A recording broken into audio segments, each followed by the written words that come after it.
Yo, YouTube, what's up with your boy, Sports and Fitness Rants? I'm back, guys. Click that like button. Subscribe to my channel. What's up, y'all? Welcome back, guys. Welcome back, man. Got another great video for you guys today, as usual, man. You guys know what to do on this channel, man. We must continue to put some respect on Michael Jordan, put some respect in the 80s and the 90s, stop the lies, stop the narratives, stop them from rewriting the history, y'all. Set the record straight. We must continue to do this.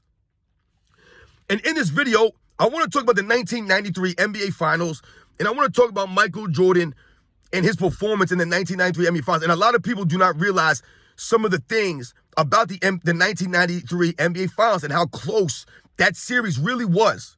It was really a lot closer than people remember, and Michael Jordan had to score 41 points a game, guys, for the Bulls to beat the Phoenix Suns. This is how tough they were. We're talking about this video. And I want to thank you guys, everyone across the world, everyone across the states has been supporting my channel, guys. For real, it means a lot, man. Everyone out there, man. Truly humbling, guys. All the support for everybody in the membership, man. You guys commenting, liking the videos. Like I said, man, shout out to all you guys out there, man. For real. We must continue to stand up. And you guys know what to do. Turn the volume all the way up. Hit that play button. Remember, these videos are for educational purposes. And let's roll. So, yes, guys, man. The other day I was thinking about that scoring. I posted that screenshot of some of the highest scoring seasons in NBA's history. And I was thinking about Michael Jordan and the 1993 NBA Finals. Because Michael Jordan scored the most points in an NBA Finals series while winning. So Michael Jordan scored 246 points, I believe, in the 1993 NBA Finals. That's third best in NBA's history, only behind, I believe, Elgin Baylor and Jerry West.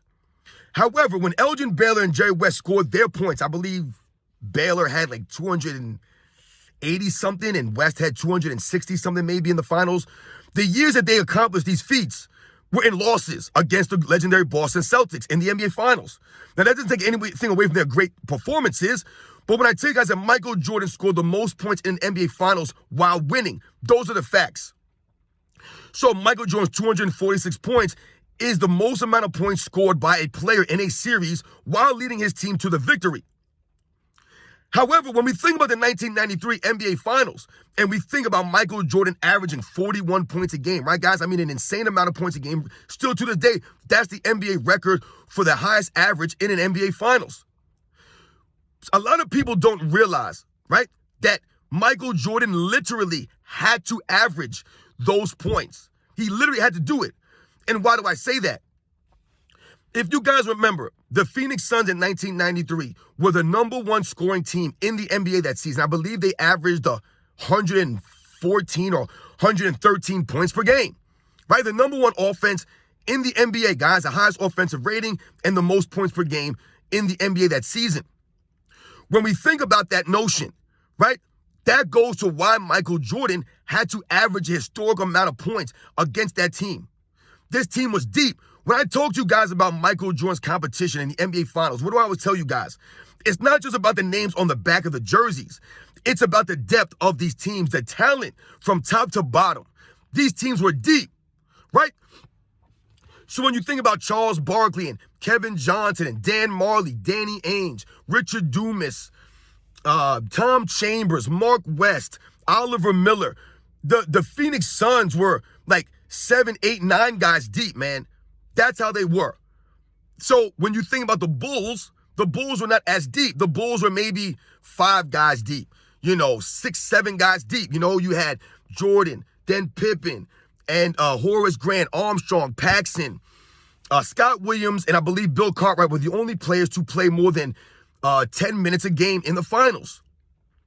So when you look at the depth of the players, the Phoenix Suns were a deeper team. However, when we think about the scoring that Michael Jordan had to do, the scoring he had to do, and I tell you guys it was historic, and I tell you guys the series was closer than people remember. If you look at the numbers across the board for the Phoenix Suns versus the Chicago Bulls, they're almost identical, guys. They really are. The rebounds are similar. The steals, the blocks are very similar. The offensive rebounds are identical. Both teams had 86, I believe 86 offensive rebounds in that series. Identical amount of offensive rebounds. But where the thing got interesting, guys, that a lot of people don't point out, is that the Phoenix Suns and the Chicago Bulls, guys, scored the exact same amount of points in that NBA Finals, guys. The exact same amount of points. Both teams scored 640 points. Both teams, guys. So what that shows you is what? That if Michael Jordan did not average a historic amount of points, the Bulls more than likely lose that series, guys. Every game was very close. Remember, Michael Jordan had 40 plus in 3 straight games or 4 straight games, whatever it was. Right? He had those 40-point plus games. He had a 55-point game in the finals. This is the historic amount of scoring that Michael Jordan had to do because guys like Scottie Pippen was inconsistent, averaging 21 points a game, but on 42% shooting. Guys like Horace Grant averaging 11 points a game on miserable shooting numbers, right? Some of these other guys, right? Armstrong, B.J. Armstrong averaging 13 points a game. Paxson averaging 5. Scott Williams averaging 4. Bill Cartwright averaging 4 points. This one, Michael Jordan, he had to carry them offensively in that series, man. Literally carry them offensively because the Phoenix Suns kept coming. They kept coming. Charles Barkley averaging, I believe, 27 points, 13 rebounds in that series. Kevin Johnson averaging 17 points. Dan Marley averaging 17 points. Richard Dumas averaging 15. Ainge averaging 8.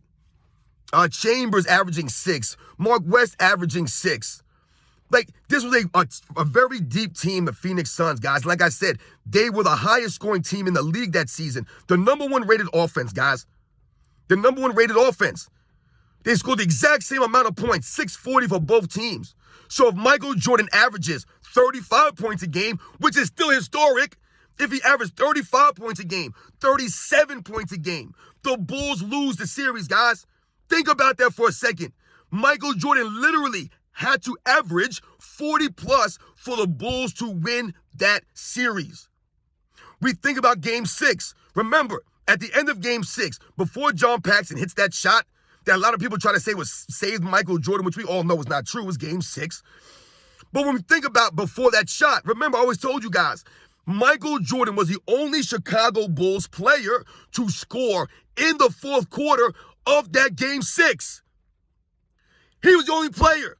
He scored 9 of the 12 points, guys, in the fourth quarter. If Michael Jordan only scores 5 points in the fourth quarter, or he scores 7 points in the fourth quarter, the Bulls do not win that game. John Paxson's shot means nothing, right? It wouldn't come down to that. They would have been down by too many points. They would have been down by 5, 6 at the end of that game instead of being down by 2. It was Michael Jordan carrying them offensively that kept them in the game, that made that shot a possibility. This is the grace of Michael Jordan, guys. This is what we're always talking about, raising his level of play when it mattered most.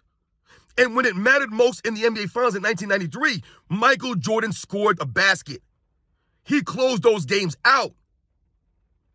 Those games all came down to the last couple of minutes, guys. Every single game, essentially. Remember, one game went to double or triple overtime. These games were very close. Both teams scored 640 points, guys. And I wrote down some other numbers. In the finals, guys, the Bulls were called for 141 fouls. The Phoenix Suns were called for 133 fouls. So the Bulls, right, they were called for more fouls in the finals. No help from the free throw line or from the referee's whistle. The Bulls were called for more fouls. We think of the free throws in that finals. The Chicago Bulls, guys, shot 130 free throws, 130.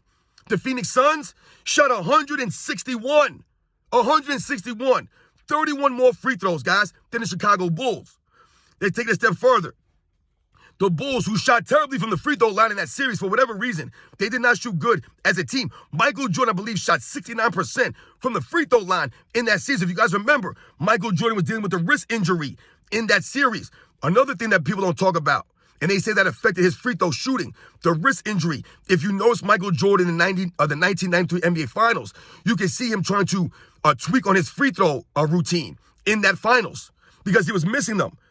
Michael Jordan never shot like that from the free throw line. But the entire team of Chicago Bulls shot, I believe, 68% or 67% from the free throw line, right? So they made 82 of those 130. That's not good. They made 82 of 130, guys. The Phoenix Suns made 125 of 161. So when we extrapolate that, that gives the Phoenix Suns 43-point advantage on the free throw line, guys. 43 more points they got from the free throw line in that series. in a series where both teams scored the exact same points. Another reason why Michael Jordan had to carry the Bulls offensively and make up for that differential. Michael Jordan averaged 41 guys, over 41 points a game on over 50% shooting in those finals with a sore wrist. If you look at the games, you'll see Michael Jordan wearing that wrist strap in those finals. Still shot over 50%, averaged 41 points a game in those finals with the sprained wrist. No excuses for Michael Jordan.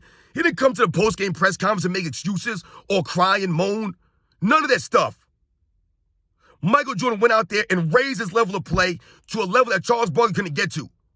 And Charles Barkley was sensational in those finals. Sensational. The man averaged 27 points a game, 13 rebounds, 5 assists, a block and a half in those finals. He was everywhere. He averaged 46 minutes a game, Charles Barkley, in those finals, guys, more than Michael Jordan did. I believe Michael Jordan averaged 44 minutes a game in that series. Charles Barkley averaged 46, guys. 46 for Sir Charles. That's impressive, man. He was out there hustling. He was a true competitor, Charles Barkley, man. A true competitor. So as you guys can see, the 1993 NBA Finals, guys, was a very close finals. Closer than that 4 games to 2 would indicate. All those games came down to Michael Jordan making plays at the end down the stretch. All of them. Remember, man, they both scored 640 points, guys. Same amount of offensive rebounds. Look at the numbers across the board, guys, and then watch the games, and you'll see how close it was. These games were close, man. The Phoenix Suns were an excellent team. One of the great teams that never win a title. Look at the teams that the Phoenix Suns beat going to that NBA Finals. They beat the Peyton and Kemp Sonics, who had won, I believe, 60 games in the Western Conference Finals. They beat David Robinson Spurs in the second round. This is what they did. That was the Phoenix Suns, guys. Charles Barkley's first year there, taking them to the NBA Finals, winning the MVP that season. But it was Michael Jordan, guys, that raised his level of play, what he was always known for doing. I tell you right now, like I said, if Michael Jordan averages 35 points a game and not 41, the Bulls lose that series easily. They lose it. Think about that, guys. 35 points a game. That's amazing if he would have done that, right? I believe that's what he averaged against the Blazers, 35. If he would have averaged that in the 93 finals, they lose. They lose. The Suns were scoring too much. You guys know the deal, man. Once again, we must continue to put respect on Michael Jordan, put respect on his era. Put some respect on these men. Stop the lies and the narratives, man. Michael Jordan's finals competition wasn't weak. He wasn't carried by Scottie Pippen. It was Michael Jordan, who always was the X factor, guys. 41 points a game, 8 rebounds, 6 assists. This was Michael Jordan in the NBA Finals, guys, on 50% shooting, 40% from 3. 40%, guys, from 3 in that series. You guys know the deal, man. Shout out to all those guys, man. I'll catch you guys on the next one.